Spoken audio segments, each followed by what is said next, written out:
Berlin, October 2013. A senior aide slides a single printed page across a polished table to Angela Merkel, and her expression changes in a way her staff had never seen before. The NSA had been reading her personal mobile phone, not a foreign adversary's, not a terrorist's. Her phone, the leader of America's closest European ally. She reportedly told President Obama, and this is like the Stasi, invoking East Germany's secret police, words that landed like a stone in still water. But here is the part that never made the headlines. Merkel's fury was not really about privacy.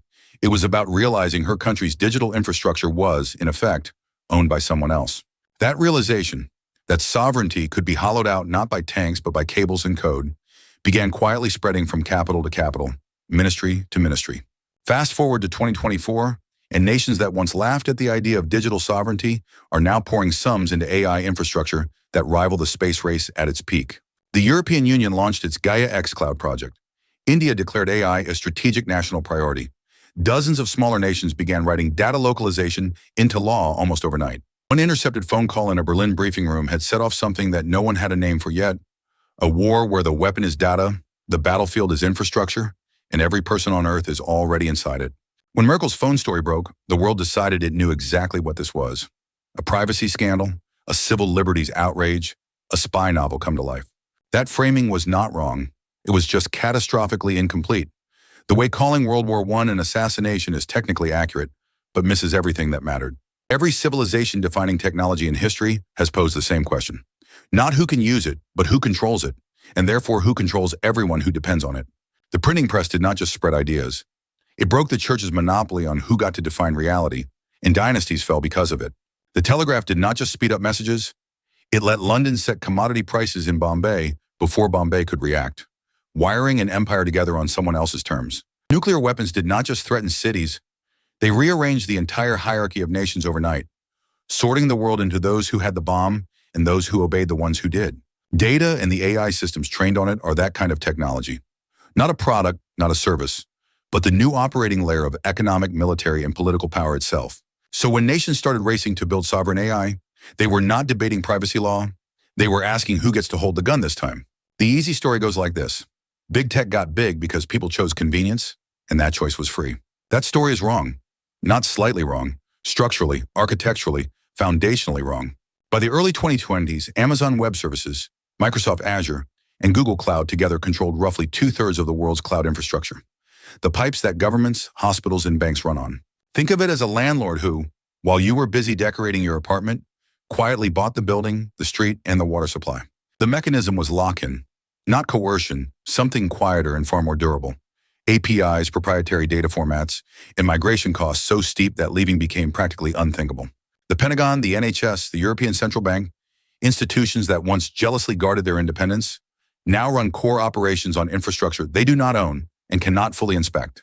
When a nation's tax records, genomic databases, and military logistics all live inside someone else's cloud, sovereignty is no longer a legal status. It is a subscription that can be canceled.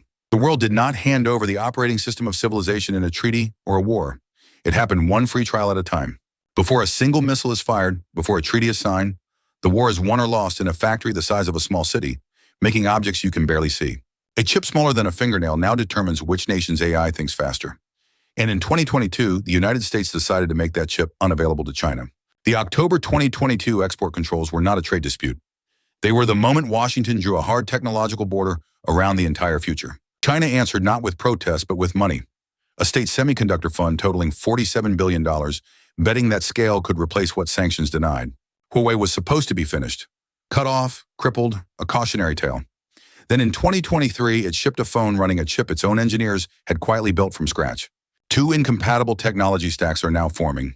US cloud and chip architecture on one side, Chinese equivalents on the other, and every nation on Earth is being handed a form to fill out. Submarine cables, satellite constellations, 5G base stations. The physical wiring of the internet is being duplicated and separated in real time, trench by trench across the ocean floor. The internet was sold to the world as one borderless thing. What is being built now is something far older. Two empires, each with its own roads, its own rules, its own memory. When the world's largest economies began building walls around their chips, smaller nations faced a quieter, more intimate threat. Someone else already owned their citizens' memories. Europe's answer was not a chip factory or a military alliance. It was a legal document, the GDPR, a quiet act of regulatory judo that turned data protection into geopolitical leverage. The EU fined American tech giants billions under GDPR, not to punish them, but to signal something far more unsettling. In Europe, your data belongs to you, not to a server in Virginia. Then came the EU AI Act, the world's first comprehensive AI law, extending the same logic. If you cannot audit the model, you cannot deploy it. Regulation as a moat. But regulation alone cannot build a language model. France understood that, and in 2023, Mistral AI launched with a fraction of big tech's budget and immediately became Europe's most watched AI bet. Halfway around the world, the UAE released Falcon, an open-source model trained on Arabic and English. A nation of 10 million people declaring that Arab language and thought would not be filtered through Silicon Valley. South Korea's Hyperclova X, Saudi Arabia's Project Transcendence, dozens of national AI initiatives, each one a country planting a flag in the territory of its own citizens' minds, insisting their culture is not a training data set for someone else.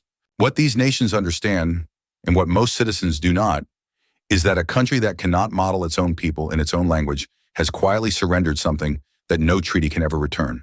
In 1600, the English crown handed a private company the legal right to govern half the world's trade and call it commerce. The East India Company collected taxes, commanded armies, and rewrote legal codes. Yet its shareholders met in a single London counting house. The mechanism was never brute force alone. It was structural dependency. Once your pepper moved through their ships, you had already surrendered your leverage. Now replace pepper with patient records, replace cotton with geolocation pings. The architecture is the same building with a different address. When a government hospital uploads MRI scans to a foreign cloud, that nation's most intimate biological intelligence departs on a ship it does not own. The scholars have a name for it: digital colonialism, where the extraction is invisible because the commodity leaves no empty crate on the dock. The East India Company was eventually dissolved, but only after it had already transferred the habit of dependency into law, infrastructure, and a generation's entire worldview. The question nations are now asking, and scrambling to answer, is whether they can dissolve the new company before the dependency becomes the architecture itself. Before we call this a catastrophe, consider, the same race that built surveillance states also built Estonia, a country where a citizen can sign a law, start a business, and see a doctor without touching a single paper form. Estonia built its entire national digital infrastructure on a principle called data minimalism. Collect only what is necessary, store it once, and let the citizen see every agency that has ever touched their file. Then look at the other mirror. China's social credit experiment did not begin as a dystopia. It began as a credit scoring system for a nation where nearly half the population had no financial history at all. But the mechanism, once built, did not stay in its lane. The infrastructure of measurement became the infrastructure of control. And that is the oldest story in the sovereign AI playbook. The honest verdict is this: national AI investment is neither salvation nor sentence. It depends entirely on who writes the governance rules before the system scales, not after. Wasted capital is the quieter danger nobody broadcasts. Dozens of national AI initiatives have consumed billions building infrastructure that duplicates what already exists and serves no citizen who could not have been served more cheaply. And fragmented science is the cost the world pays. When AI research splits along national borders, the models trained in one ecosystem cannot speak to the models trained in another, and the problems that require both go unsolved. Winning the sovereign AI race, it turns out, does not look like dominance. It looks like a state that has earned enough of its citizens' trust to be handed the keys, and wise enough to use only the doors it needs to open. This morning you woke up, checked your phone, and handed over your location, your sleep pattern, and your first thought of the day before you had coffee. That data did not stay with you. It traveled to servers in other states, other countries, other jurisdictions governed by laws you have never read. The war described in this story is not abstract.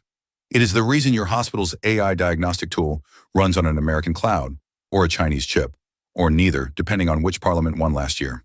Estonia proved a small nation can build genuine digital sovereignty, not by walling itself off, but by designing trust into the architecture from the very first brick. China's path showed the other possible outcome. When the intelligence layer serves the state first, the citizen becomes a data point inside a system they cannot audit or appeal. The AI tool your employer mandates next year, who trained it, on whose data, under whose law, will shape what you can know, say, and decide at work. Here is the question worth leaving in the comments. When you think about the AI tools already in your life, do you know who owns the intelligence layer? And does it matter to you? The most important infrastructure of the next century is not a rotor or reactor. It is the layer that decides what is true, what is possible, and who gets to ask. If this story stayed with you, subscribe for the next one.